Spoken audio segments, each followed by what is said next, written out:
बोले गजानंद महाराज की जय। राघवेंद्र सरकार की जय। वीर अंजनी लाल की जय। सरस्वती मैया की जय।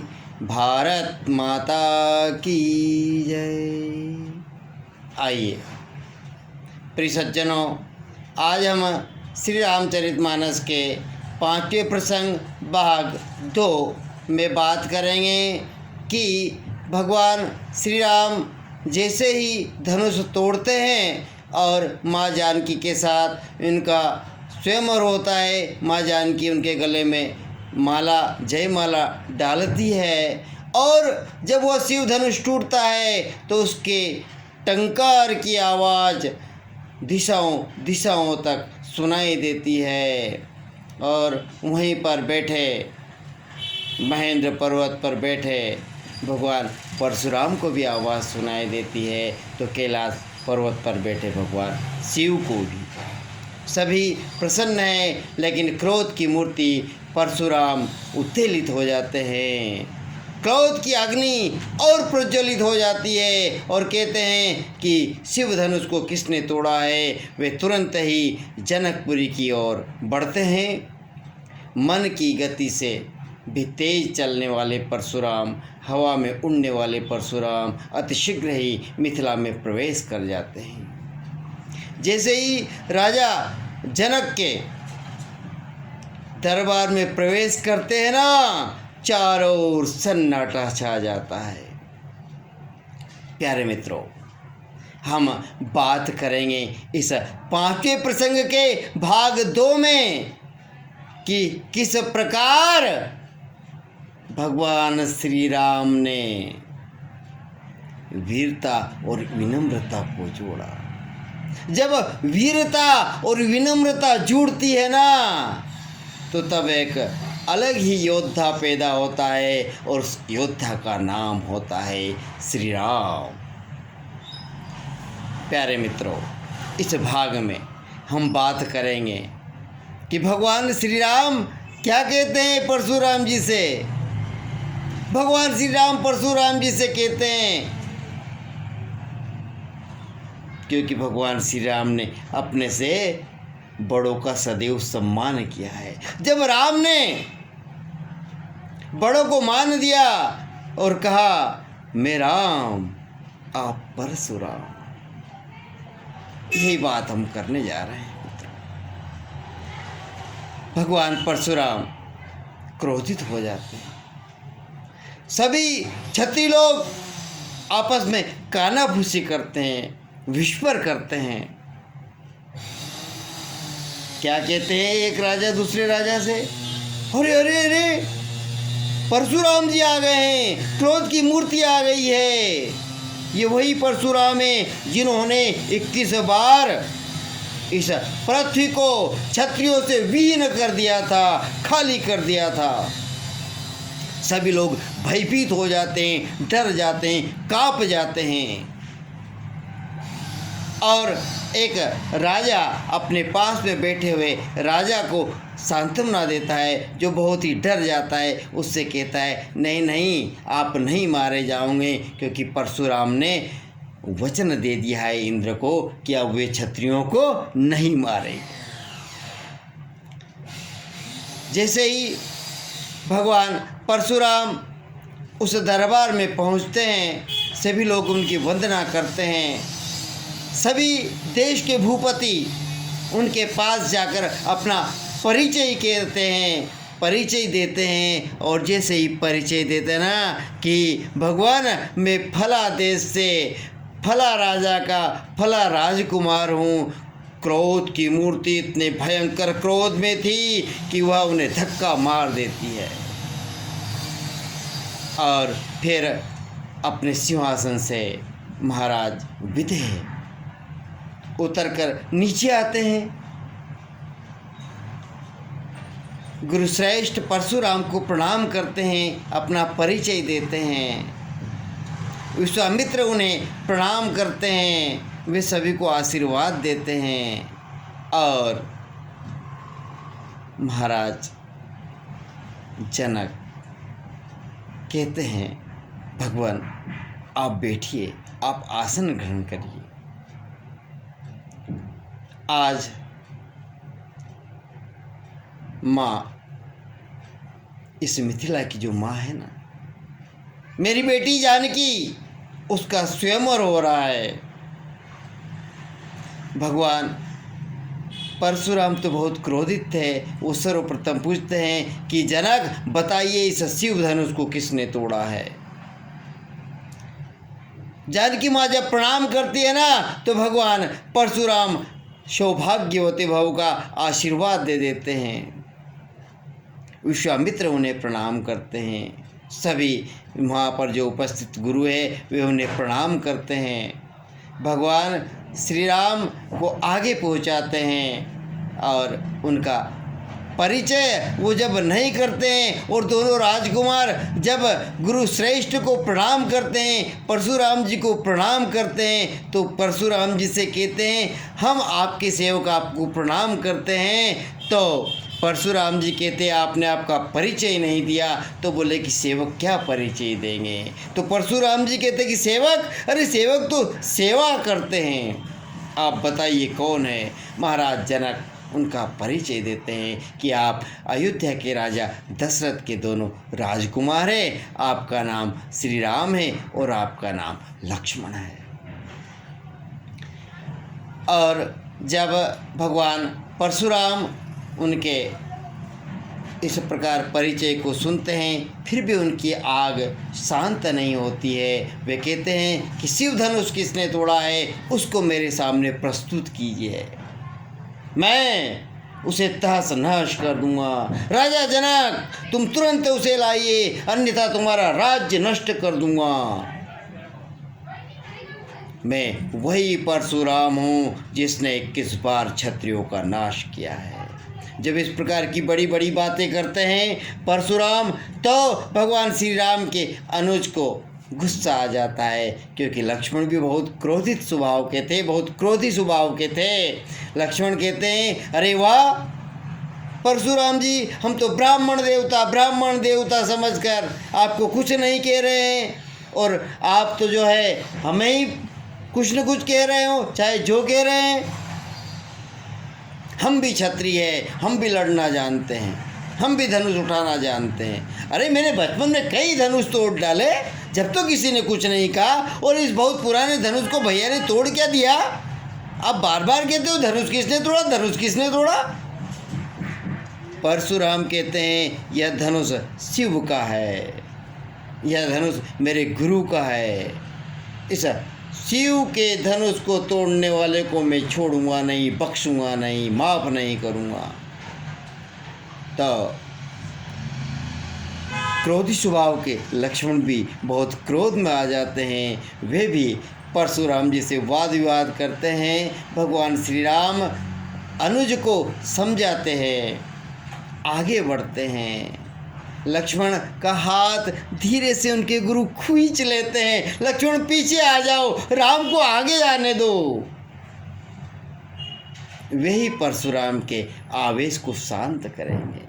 भगवान श्री राम बहुत ही मृदुल वाणी से परशुराम जी के पास जाते हैं और कहते हैं भगवान यह आपका शिव धनुष मैंने ही तोड़ा है, आप मुझे ही दंड दीजिए। यह मेरा जो अनुज है इसे माफ़ कर दीजिए, इसमें इसका कोई दोष नहीं है और न ही किसी अन्य का दोष है। भगवान श्री राम और परशुराम का यहाँ पर संवाद होता है। प्यारे मित्रों, ऐसा कहते हैं कि जो वाणी रहती है ना वो बहुत ही मीठी होनी चाहिए। मीठी वाणी से हम सभी को वश में कर सकते हैं। इसीलिए तो श्रेष्ठ संत कहते हैं ऐसी वाणी बोलिए मन का पाखोय, ओरन को शीतल करे आप शीतल होय।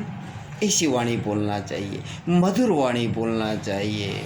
हम जितना मीठा बोलेंगे ना, शहद जैसा मीठा बोलेंगे ना, मिश्री जैसा मीठा बोलेंगे ना, तो दूसरों के हृदय में हम मिश्री जैसे घुल जाएंगे, उनके हृदय में हम विराजित हो जाएंगे। भगवान श्री राम परशुराम जी से बहुत ही मृदुल वाणी में बोलते हैं, भगवान आप परशुराम है, मैं तो छोटा सा राम हूँ, मेरा तो नाम भी छोटा सा है।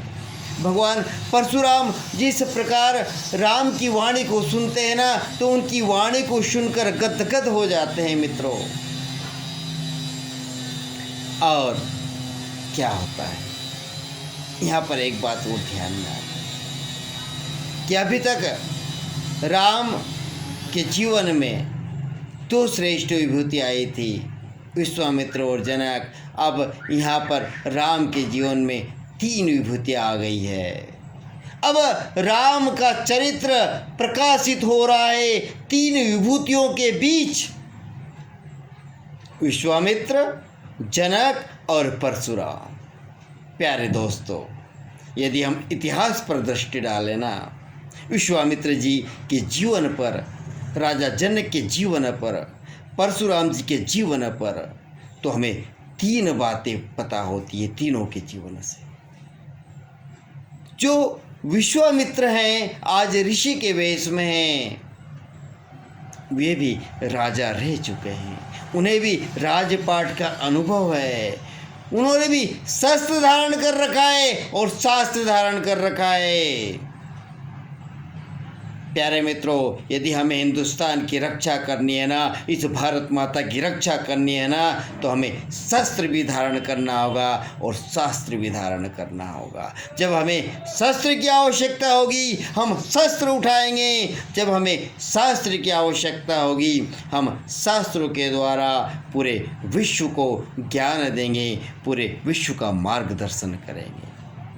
आज भगवान श्री राम का चरित्र प्रकाशित हो रहा है, 3 विभूतियों के बीच आज भगवान श्री राम का चरित्र प्रकाशित हो रहा है। वह है विश्वामित्र, जनक और परशुराम। जनक राजा होते हुए भी विदेह है, उन्हें किसी प्रकार का लालच नहीं है, वे सत्ता के पिपासु नहीं हैं। और भगवान परशुराम जी तो स्वयं सत्ता के संरक्षक है, उन्होंने आए हुए राज्यों को कई ब्राह्मणों को दान कर दिया है, लेकिन आज बहुत गुस्से में है। कहते हैं कि जिस प्रकार सहस्त्रबाहु को मारा ना और मैंने पृथ्वी को रक्त रंजित कर दिया था ना, उसी प्रकार आज शिव धनुष तोड़ने वाले को भी मार डालूंगा। इस प्रकार क्रोध में है, लेकिन उनके क्रोध को भगवान श्री राम अपनी मृदुल वाणी से शांत करते हैं। वाणी कैसी होनी चाहिए? मीठी होनी चाहिए, लेकिन वाणी में मिठास तो होना चाहिए, लेकिन वाणी में निष्कपटता होना चाहिए, निर्मल भाव होना चाहिए। मुंह में राम, बगल में छुरी नहीं होना चाहिए। इसीलिए तो संस्कृत में बहुत ही प्यारा सुभाषित है, नारिकेल समाकारा दृश्यते खलु सज्जना अन्य बद्रिकाक्रा भैरेहु मनोहरा। जो सज्जन लोग होते हैं वो नारियल के समान ऊपर से कठोर, लेकिन अंदर से बहुत ही मुलायम होते हैं। और जो दुर्जन लोग होते हैं ना, वो बेर के फल के समान ऊपर से बहुत ही मनोहारी होते हैं, लेकिन अंदर से बहुत ही कड़वे होते हैं। इसलिए हमारी वाणी में मिठास तो होना चाहिए, लेकिन वह मिठास निष्कपटता लिए हुए होना चाहिए। प्यारे मित्रों, यहाँ पर परशुराम शिव धनुष टूटने से नाराज है, उनका क्रोध शांत नहीं हो रहा है, अपने हाथ में परशु उठा लेते हैं। भगवान श्री राम बहुत ही विनम्रता के साथ धनुष बाण लिए खड़े हैं और परशुराम जी के सामने नतमस्तक है। यहाँ पर वीरता विनम्रता लिए नतमस्तक खड़ी है। देखिएगा, भगवान राम भी बहुत वीर थे, लेकिन उन्होंने विनम्रता और वीरता को जोड़ा है। परशुराम जी से संवाद किया, परशुराम जी ने उनकी बातों को सुनकर वो बहुत ही प्रसन्न हुए और उनके ध्यान में आया कि जब शिव धनुष कोई तोड़ेगा ना तो वो कोई छोटी मोटी हस्ती नहीं होगी, वह ब्रह्मांड की सबसे बड़ी हस्ती होगी। और जब राम कहते हैं ना, मुनि मुनि मैं पराजय मानता हूँ, मैं पराजय को स्वीकार करता हूँ, बड़ा नाम है आपका, मैं तो राम हूँ, आप परशुराम है। देखिए यहाँ पर भगवान श्री राम विजयी है और पराजय को स्वीकार कर रहे हैं। भगवान परशुराम यह सब सुनकर बहुत ही प्रसन्न होते हैं।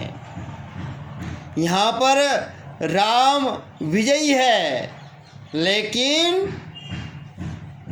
पराजय स्वीकार कर रहे हैं, और यहाँ पर परशुराम पराजित है लेकिन प्रसन्नता महसूस कर रहे हैं। देखिए आप, यही राम की सबसे बड़ी विशेषता है।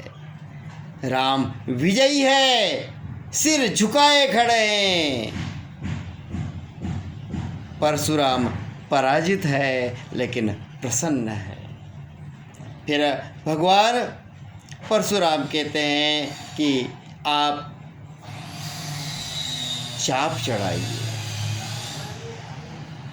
खेचत चाप मिटे संदेहूँ, राम रमापति कर धन लेऊँ। खेचत चाप मिटे संदेहूँ। भगवान श्री राम धनुष पर चाप चढ़ाते हैं, खींचते हैं, सर और को सांधते हैं।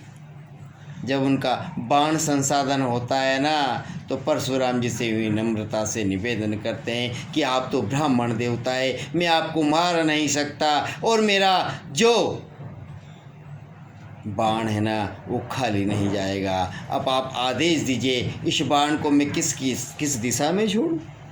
क्या आपके पुण्यों का नाश करने के लिए छोड़ूं, या जिस गति से, जो मन की गति से आप जाते हैं एक स्थान से दूसरे स्थान तक, उसको नष्ट करने के लिए यह बाण छोड़ूं? परशुराम जी बड़े ही प्यार से विनम्र भाव से कहते हैं, राम आप योद्धा है। राम मुझे श्राप मिला हुआ है कि मैं इस पृथ्वी के ऊपर रात्रि विश्राम नहीं कर सकता, अतः मुझे किसी भी स्थिति में रात्रि को महेंद्र पर्वत पर जाना ही होता है। इसलिए आप, मैं जो मन की गति से भी तेज चलता हूँ ना, उस गति को आप नष्ट मत करिए। राम आप मेरे पुण्यों को नष्ट कर दीजिएगा। राम आप ऐसा करिएगा, इस बाण को पूर्व दिशा में छोड़ दीजिएगा। और इस प्रकार बाण पूर्व दिशा में भगवान श्री राम के द्वारा छोड़ा जाता है।